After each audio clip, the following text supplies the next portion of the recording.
نحمده ونصلي ونسلم على رسوله الكريم أما بعد وقال الله تبارك وتعالى في القرآن المجيد والفرقان الحميد أعوذ بالله من الشيطان الرجيم بسم الله الرحمن الرحيم وإذ قال إبراهيم رب اجعل هذا البلد آمنا واجنبني وبني أن نعبد الأصنام وقال الله تبارك وتعالى في موضع آخر وأوحى ربك إلى النحل أن اتخذي من الجبال بيوتا ومن الشجر ومما يعرشون صدق اللہ العظیم. آپ لوگوں نے ابھی ان 4 رکعات میں جن 2 پاروں کی تلاوت کو بڑے صبر اور تحمل اور غور و فکر کے ساتھ سنا ہے، وہ 2 پارے، ایک 13واں پارہ ہے اور ایک 14واں پارہ ہے. ویسے تو قرآن کریم کی ایک ایک آیت پر اگر بیٹھ کر بیان کیا جائے تو رات مکمل ہو جائے اور بیان مکمل نہ ہو. میں بڑوں کی کیا بات بتاؤں، جو بڑے تھے وہ تو بہت ہی بڑے تھے اور جو بڑے ہیں وہ بہت ہی بڑے ہیں. میں تو ایک ادنا سا طالب علم ہوں. میں اپنی بات بتاتا ہوں آپ کو کہ میں نے ایک درس تفسیر کے دوران سورہ فاتحہ کی تفسیر 7 دن تک کی ہے. 7 دن سے مراد یہ نہیں کہ 24 گھنٹے تفسیر ہی ہوتی رہتی تھی، 1 گھنٹے کا لیکچر ہوتا تھا. یعنی سورہ فاتحہ میں 7 آیتیں اور 7 آیتوں میں 7 گھنٹے کا لیکچر ہوا ہے. 7 دن تک. کیونکہ اگر آپ بسم اللہ پر شروع کریں گے تو بسم اللہ الرحمن الرحیم میں 4 ورڈ ہیں اور اس کے اندر ہی 15 سے 20 منٹ لگ جائیں گے اگر آپ اس کو پڑھیں گے اور سنیں گے. ٹھیک ہے نا؟ ایسا ہی نہیں. بس میں صرف تھوڑا سا آپ کو اشارہ دوں کہ اللہ تعالیٰ نے بسم اللہ میں اپنی 2 صفتیں، 2 ایٹریبیوٹس بیان کی ہیں، ایک الرحمن اور ایک الرحیم. 2 کی ضرورت پیش کیوں آئی، یہی 2 کیوں ذکر کی، اور دونوں کے معنی تقریباً ایک ہی جیسے ہم قرآن پاک میں پڑھتے ہیں، سنتے بھی آئے ہیں شروع اللہ کے نام سے جو بہت مہربان نہایت رحم والا ہے، تو دونوں کے تقریباً ایک ہی معنی ہیں. تو ایسا کیوں ہے؟ تو یہ چیزیں ہیں. اگر قرآن کریم کو ڈیٹیل کے ساتھ ہم سمجھنا اور پڑھنا چاہیں تو پھر ایک ایک آیت پر بہت لمبا وقت لگ سکتا ہے. لیکن یہاں وقت ہمارے پاس اور آپ کے پاس بہت کم ہوتا ہے، تو اس لیے کوشش یہ ہوتی ہے کہ کچھ خاص مضامین جو وقت کی ضرورت کے حساب سے ہمیں کنیکٹ کرتے ہوں ان کو پک کر لیا جائے، ان کو لے لیا جائے. جیسے 13ویں پارے کے اندر میں نے ایک آیت تلاوت کی ہے. ویسے تو 13ویں پارے میں جو شروع ہوتا ہے پارہ اس میں سورہ یوسف چل رہی ہے پیچھے سے 12ویں پارے سے، جس میں اللہ رب العزت نے حضرت یوسف علیہ السلام کا واقعہ بیان فرمایا ہے. پورا واقعہ بیان کرنا مقصود نہیں ہے، اس میں بھی کچھ سبق ہیں. تو واقعے کو آپ اس انداز سے دیکھیں کہ اس میں سبق کتنے پھر آپ کو سمجھ آئے گا. یہ واقعہ مشہور ہے، آپ نے کئی مرتبہ سنا ہوگا اپنے گھر والوں سے بھی یا بیانات میں بھی، کہ حضرت یوسف علیہ السلام کے جو بھائی تھے انہوں نے حضرت یوسف علیہ السلام کو پہلے تو قتل کرنے کا ارادہ بنایا تھا کہ یوسف کو قتل کر دو. وجہ کیا تھی کہ یوسف علیہ السلام کو ان کے جو والد تھے یعقوب علیہ السلام کو اپنے بیٹے یوسف سے بہت زیادہ پیار تھا. اس پیار کی بہت ساری وجہ تھی، جن میں سے 2 وجہ میں آپ کو بتاتا ہوں. ایک وجہ یہ تھی کہ یوسف علیہ السلام کی ماں کا انتقال ہو چکا تھا بچپن ہی میں. یعقوب علیہ السلام کی 2 بیویاں تھیں، ایک بیوی سے 11 بیٹے تھے اور دوسری بیوی 10 بیٹے تھے اور دوسری بیوی سے 2 بیٹے تھے، ایک حضرت یوسف اور دوسرے حضرت بنیامین. یہ دونوں چھوٹے تھے. یوسف علیہ السلام سے بھی چھوٹے تھے بنیامین کی پیدائش کے بعد حضرت یوسف علیہ السلام کی والدہ کا انتقال ہو گیا تھا. تو یہ فطری چیز ہے کہ جس بچے کی ماں کا انتقال ہو جائے باپ کو ہی کیا پورے خاندان کو اس سے پیار ہوتا ہے. تو ایک وجہ تو یہ تھی. دوسری وجہ یہ تھی کہ یعقوب علیہ السلام خود نبی تھے، بحیثیت نبی ہونے کے ان کو حضرت یوسف علیہ السلام میں ہدایت اور رشد اور نبوت کے آثار نظر آتے تھے. ان کو یہ نظر آتا تھا کہ یہ میرا بیٹا ان تمام بیٹوں میں زیادہ لائق اور فائق اور اللہ تعالیٰ کے زیادہ قریب ہے. یہ چیز نظر آتی تھی. اور یہ چیز فطری بھی ہے کہ ایک انسان کے 3 4 5 بیٹے ہوں، ان میں جو سب سے زیادہ دیندار ہو، اگر باپ دیندار ہے تو باپ کو سب سے زیادہ پسندیدہ وہی بیٹا ہوگا جو دیندار ہوگا. اور اگر باپ خود جوانی اور شرابی اور چرسیا ہو تو اس کو پھر وہی بیٹا پسند آئے گا جو اس کے ساتھ جو شراب میں مدد کرے. یعنی فطرت یہ ہے کہ جیسا باپ ہے اس کو اپنے بیٹوں میں وہی کوالٹیز پسند آتی ہیں. تو جس میں سب سے زیادہ باپ سے ملتی ہوئی کوالٹی ہوگی وہی بیٹا اس کو بھی پسند آئے گا. تو یوسف علیہ السلام حضرت یعقوب علیہ السلام کو اس لیے زیادہ پیارے ہیں. تو پہلے تو انہوں نے یہ ارادہ کیا کہ یوسف علیہ السلام کو قتل ہی کر دیں, لیکن ان کا جو سب سے بڑا بھائی تھا, اس کا نام بیان کیا جاتا ہے یہودا تھا, اس نے یہ کہا کہ نہیں ایسا کرو, قتل مت کرو, لیکن اگر یہی چاہتے ہو کہ باپ سے دور کر دیا جائے تو اس کا دوسرا ارادہ ہے, دوسرا ایک طریقہ ہے, اور یہ کرو کہ یوسف کو باپ سے دور ہم ایک جنگل میں چھوڑائیں گے. اور انہوں نے پلان کیا اور یوسف علیہ السلام کو ایک کنویں میں پھینک آئے جس میں پانی بھی نہیں ہوتا تھا. ٹھیک ہے, اب پورا واقعہ بیان کریں گے کیسے کیسے انہوں نے پلان کیا تو لمبا ہو جائے گا. سبق یہاں پر یہ ہے کہ یاد رکھیں اس کو, حضرت یوسف علیہ السلام کی عمر اس وقت 4 سے 8 سال کے درمیان تھی.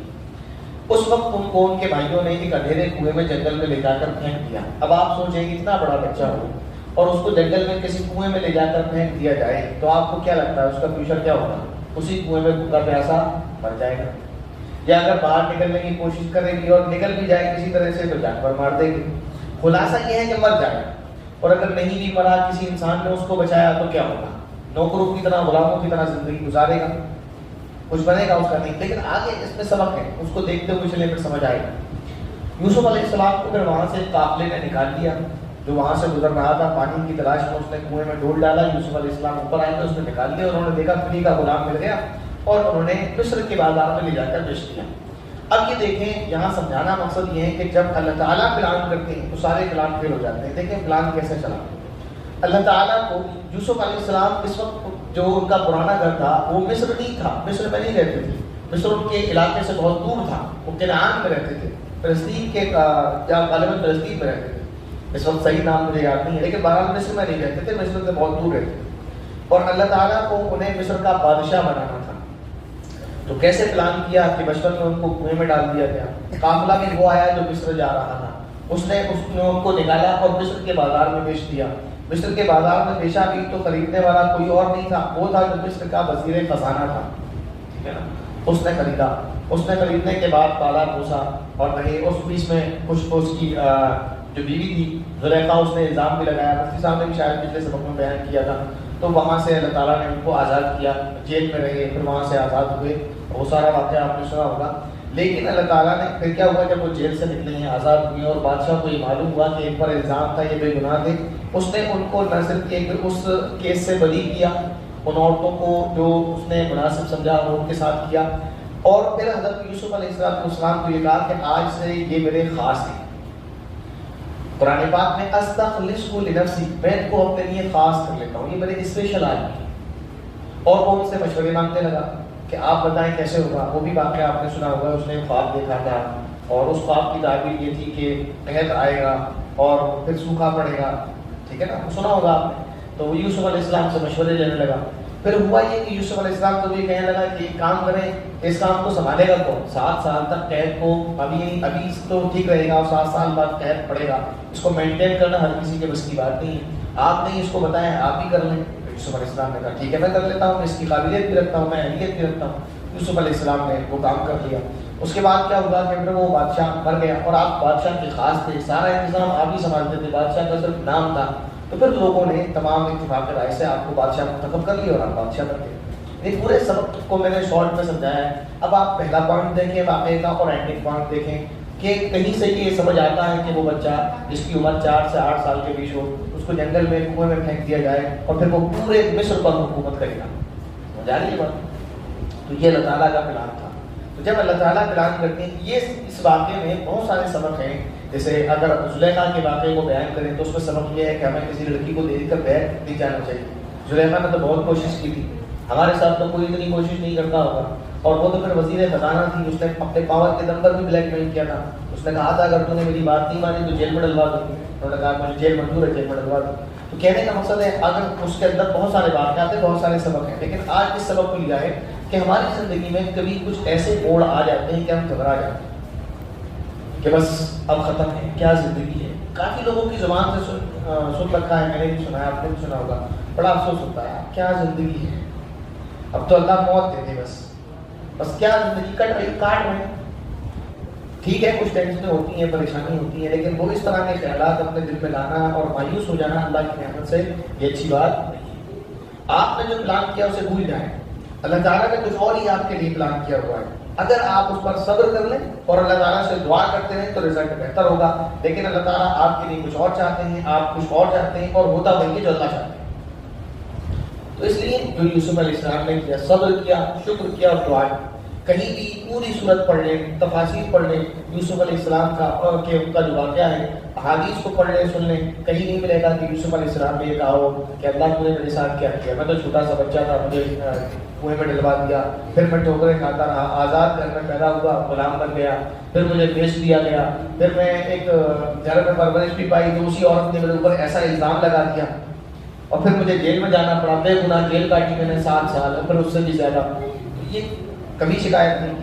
جب حضرت یوسف علیہ السلام نے اپنے بھائیوں اور والدین کو جب واقعہ سنایا کہ جب انہوں نے ظاہر ملاقات کی, انہوں نے بتایا کہ میں یہاں تک کیسے پہنچا, تو انہوں نے یہ نہیں کہا میرے ساتھ یہ برے کام ہوئے, انہوں نے یہ کہا کہ اللہ نے میرے اوپر رحم فرمایا کہ اس نے مجھے جیل سے آزاد کر دیا. جیل بھیجا اس کو ذکر نہیں کیا, واقعہ اس انداز سے بیان کیا کہ اللہ نے میرے اوپر بڑا رحم فرمایا کہ اس نے مجھے جیل سے آزاد کر دیا. تو یہ اس واقعے میں جو آج ہم نے سبق نوٹ کرنا ہے وہ یہ ہے کہ اللہ جو پلان کرتا ہے وہ ہمارے کیے ہوئے پلان سے بہتر ہوتا ہے, اور ہوتا وہی ہے جو اللہ کا پلان ہوتا ہے. بس ہمیں یہ چاہیے کہ ہم صبر کریں اور دعا کریں, صبر اور دعا کا دامن نہ چھوڑیں, جو حضرت یوسف علیہ السلام نے کیا, صبر بھی کیا اور دعائیں بھی کرتے رہے. ہوگا وہی جو اللہ چاہے.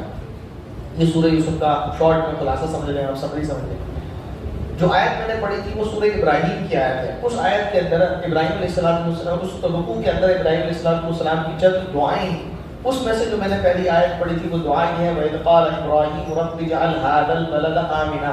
یہ دعا حضرت ابراہیم علیہ السلام نے جب کی تھی جب اپنی بیوی ہاجرہ رضی اللہ تعالیٰ عنہا اور ان کے بیٹے اسماعیل علیہ السلام کو اللہ کے حکم سے مکہ کے کالے علاقے میں, جہاں کبھی کوئی انسان آتا جاتا بھی نہیں تھا, کھیتی باڑی بھی نہیں تھی, کوئی گھر در نہیں تھا, نہ وہاں پانی کا انتظام تھا, نہ دانے کا انتظام تھا, بس اللہ کے حکم سے چھوڑ کر آ گئے تھے.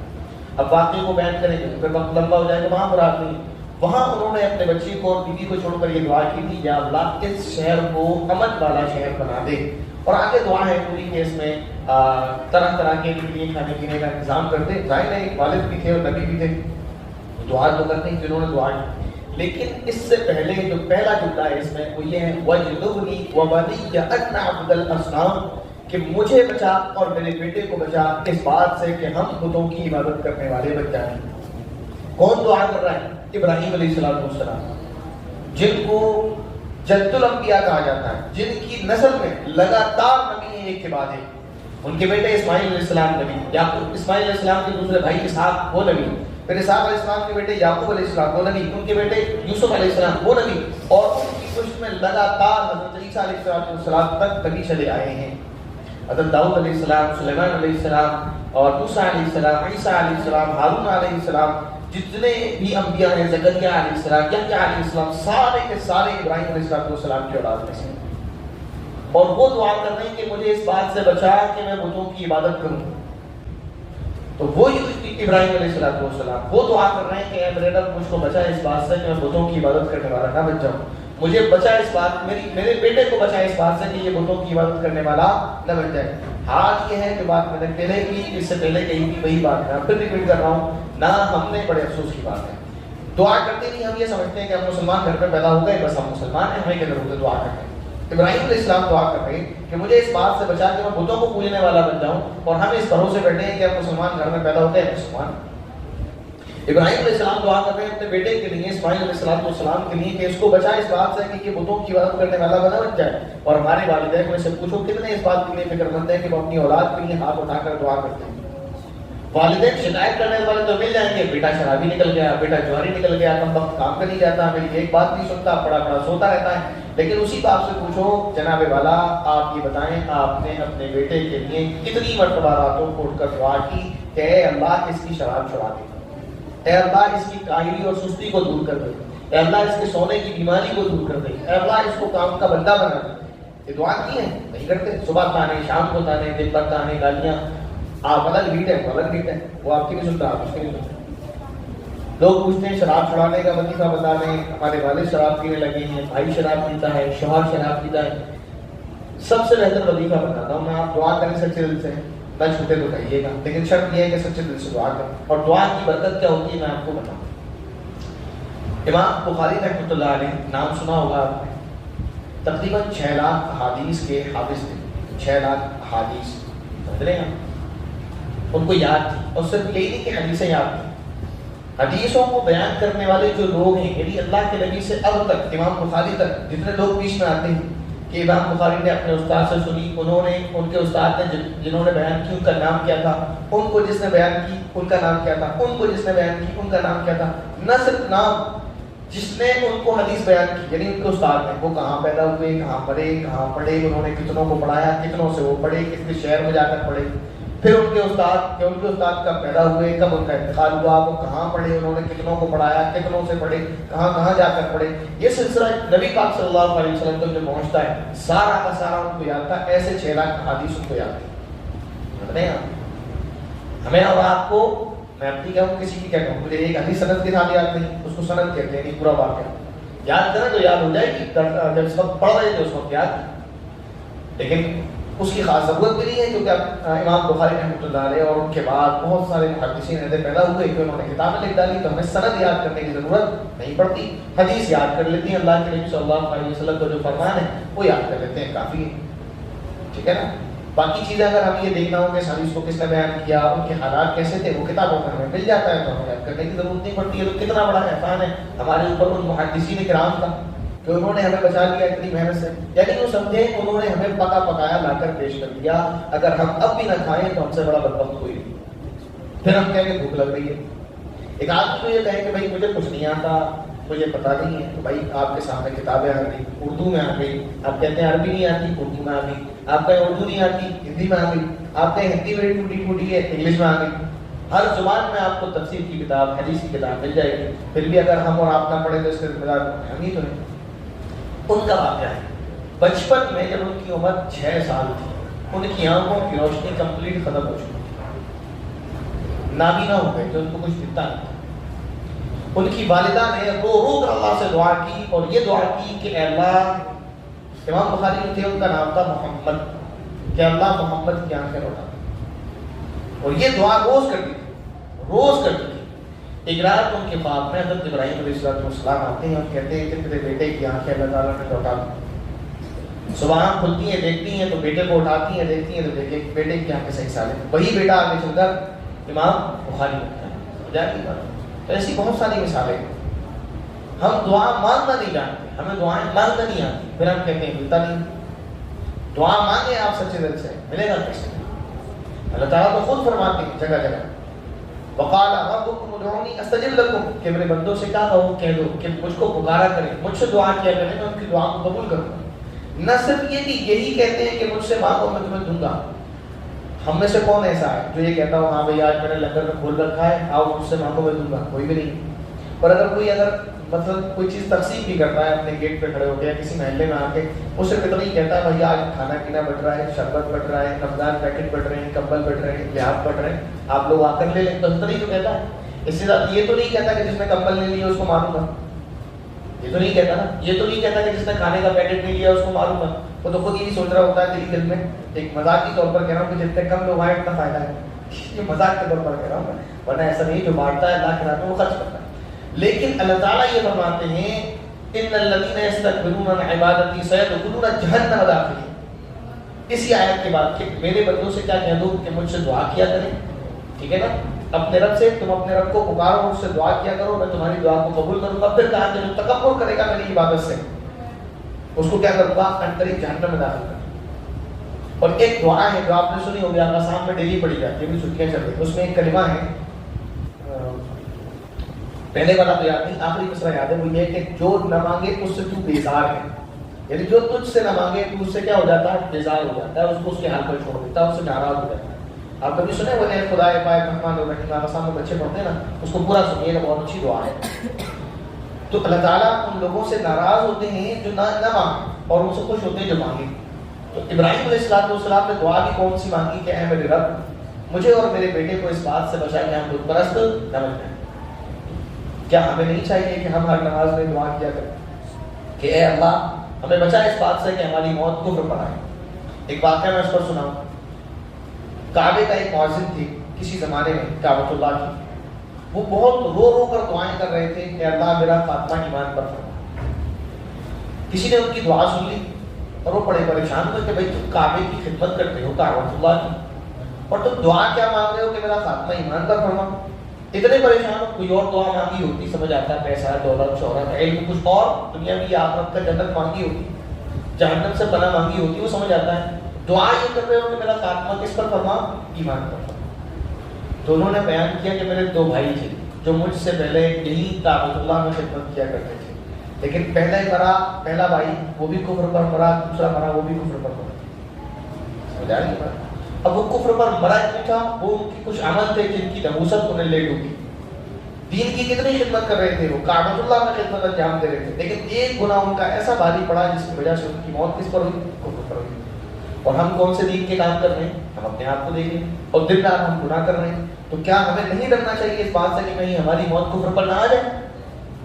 تو اس لیے ہمیں ہر حال میں ہمیشہ یہ دعا کرنا چاہیے نماز کے بعد، ہمیشہ ریگولرلی پابندی کے ساتھ، یا اللہ ہمارا خاتمہ کس پر فرما؟ ایمان پر فرما. جنازے کی جو دعا ہے اس میں ہم دعا پڑھتے ہیں جو مردے کے لیے، وہ اس کے لیے دعا کرتے ہیں، اپنے لیے بھی دعا کرتے ہیں. اس میں آخری کلمہ ہے، آپ نے پڑھا ہوگا، سنا ہوگا، اللہم من احییتہ منا فاحیہ علی الاسلام ومن توفیتہ منا فتوفہ علی الایمان. اے اللہ ہم میں سے جس کو زندہ رکھ، ایمان پر زندہ رکھ، اور ہم میں سے جس کو موت عطا فرما، اسلام پر موت عطا فرما. لیکن افسوس کی بات ہے ہم نے جنازے کی دعا بھی آتی رکھی ہے، بس امام صاحب کے پیچھے کھڑے ہو جاتے ہیں، اللہ اکبر اللہ اکبر اللہ اکبر السلام علیکم. پتہ ہی نہیں امام صاحب نے کیا پڑھا کیا مانگا. تو وہ تو پھر سے دیتے ہیں دعا امام صاحب کی ہو کر رہ جاتی ہے، ہماری کہاں ہوگی جب ہمیں پتہ ہی نہیں ہے کہ امام صاحب کیا کہہ رہے ہیں. تو پھر کیسے ہماری دعا، اس دعا میں ہمارا حصہ ہوگا؟ اس لیے دعائیں مانگا کریں، دنیا کے لیے بھی آخرت کے لیے بھی. دعا بھی عبادت ہے. ایک بندہ نماز پڑھتا ہے وہ بھی ثواب کماتا ہے، ایک بندہ صرف دعا کرتا ہے وہ دعا کرنے میں بھی اس کو ثواب ہوتا ہے، اور اللہ تعالیٰ اس سے خوش ہوتے ہیں کہ میرا بندہ میرے سامنے ہاتھ پھیلا کر پڑھتا ہے. تو ہم یہ دعا کریں. آخری بات آج کی، اور پھر اس کے بعد انشاءاللہ آپ تراویح پڑھیں گے، وہ یہ ہے کہ 14ویں پارے میں سورت ہے سورہ نحل. نحل کے معنی آتے ہیں شہد. اس سورت کے اندر اللہ تعالیٰ نے شہد کی مکھی سے کچھ بات کی ہے، اس کو کچھ حکم دیا ہے، اور اس کو شہد بنانے کا طریقہ بتایا ہے، اور وہ شہد بناتی ہے. لیکن اس میں ایک چیز سمجھنے کی ہے سائنٹیفک، جو سائنس نے ہمیں آج بتائی ہے اور قرآن پاک میں اللہ رب العزت نے 1400 سال پہلے بتا دی. مجھے بتائیں آپ کہ جتنے کیڑے ہوتے ہیں، کیٹاڑو ہوتے ہیں، کیڑے مکوڑے، کیٹاڑو بنی کیٹاڑو الگ چیز ہوتی ہے، ان میں سے ہر ایک میں نر اور مادہ ہے، یہ کس کو پتا ہے؟ جب تک آپ ڈھونڈیں گے نہیں آپ کو تو نہیں پتا چلے گا، یا تو آپ اس پر ریسرچ کریں گے تو آپ کو پتا چلے گا. ورنہ بہت سارے کیڑے ایسے ہوتے ہیں جو یوں ہی زمین سے پیدا ہوتے ہیں، انہیں نر مادہ کی ضرورت نہیں ہوتی، گندگی سے پیدا ہوتا ہے نا. آپ کچھ کھانے پینے کی چیز کسی باکس میں بند کر کے کچھ دن رکھتے ہیں، اس میں کیڑے مر جائیں گے. میں نے خود دیکھا ہے. مسیح میں جب چھٹی ہوئی تھی تو چھٹی کے وقت میں دوپہر کا کھانا بچوں نے لے لیا. یہ کافی پرانی بات ہے، سن 2006 یا 7 یا اور پہلے کی ہوگی. لیکن ہوا یہ کہ پھر ان کے والدین ان کو بلانے آ گئے. سوچا یہ تھا کہ کھانا کھا لیں گے اس کے بعد گھر جائیں گے، لیکن والدین بلانے آ گئے. تو انہوں نے وہ جو کھانا لیا تھا، بریانی تھی، ایک پیالے میں گہرا سا پیالہ تھا، اور وہ انہوں نے ڈھک کر الماری پہ رکھا ہوا تھا. والدین آئے اس خوشی میں، وہ بچے جو تھے والدین کے ساتھ چلے گئے اور بھول گئے کہ ہم نے بریانی لے کر بھی رکھی. 1 ہفتے یا 15 دن کی چھٹی ہوئی تھی، وہ بریانی ایسے ہی پلیٹ میں رکھی ہوئی تھی. 15 دن کے بعد جب اس کو کمرے کو آ کر کھولا گیا، پلیٹ سے ڈھکن اٹھایا تو جتنے چاول تھے، چاول کے بدلے سارے کے سارے کیڑے بن چکے. یہ میں نے اپنی آنکھوں سے دیکھا. تو وہاں کس نر مادہ کی ضرورت ہے؟ کچھ کیڑے ایسے ہی پیدا ہو جاتے ہیں. چاول سڑا ہوگا، اس میں ٹیسٹ جو بھی ہو، اللہ کی مرضی، کیڑے پیدا ہو. یعنی آپ یا تو ریسرچ کریں گے تب آپ کو معلوم ہوگا کہ اس میں نر اور مادہ ہے، ورنہ نہیں معلوم ہوگا. دوسری بات یہ ہے کہ صرف آپ اتنی تو پتہ کر سکتے ہیں اس میں نر اور مادہ ہے. یہ کیسے پتہ کریں گے کہ گھر کے حالات یعنی کاروبار کا سسٹم کون چلاتا ہے، نر یا مادہ؟ سمجھا رہے ہیں؟ یہ کیسے پتہ کریں؟ یعنی مکھی ہے، مچھر ہے اور دوسرے کیڑے مکوڑے ہیں، ان کے بارے میں آپ یہ کیسے پتہ کر سکتے ہیں کہ یہ جو کام انجام دیتے ہیں؟ کوئی بھی چیز ہے، مثلا مکڑی ہے، جالا بناتی ہے. اب آپ کیسے کہہ سکتے ہیں کہ جالا جو بناتی ہے وہ مکڑی بناتی ہے یا مکڑا بناتا ہے، دونوں بناتے ہیں؟ آپ کو پتہ ہے؟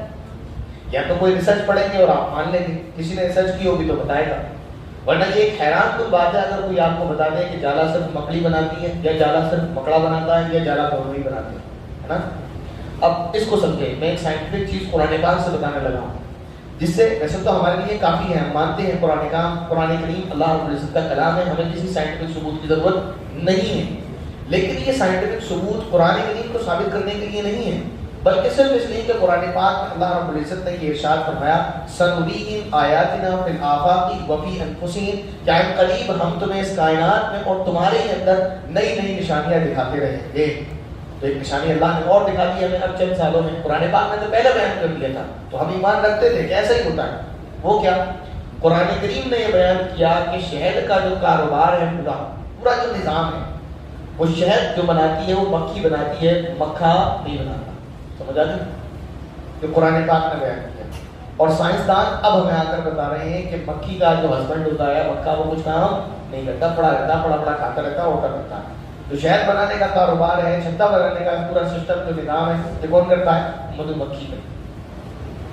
قرآن پاک میں اللہ رب العزت نے مدھو مکھی کو جب کہا ہے شہد بنا، اس کو طریقہ بتایا ہے کہ پہلے پھل سے رس چوس، پھر اس کو چھتے میں ڈال، پھر اس طرح بنا۔ چاروں جگہ اللہ تعالیٰ نے فیمیل مکھی کو خطاب کیا ہے۔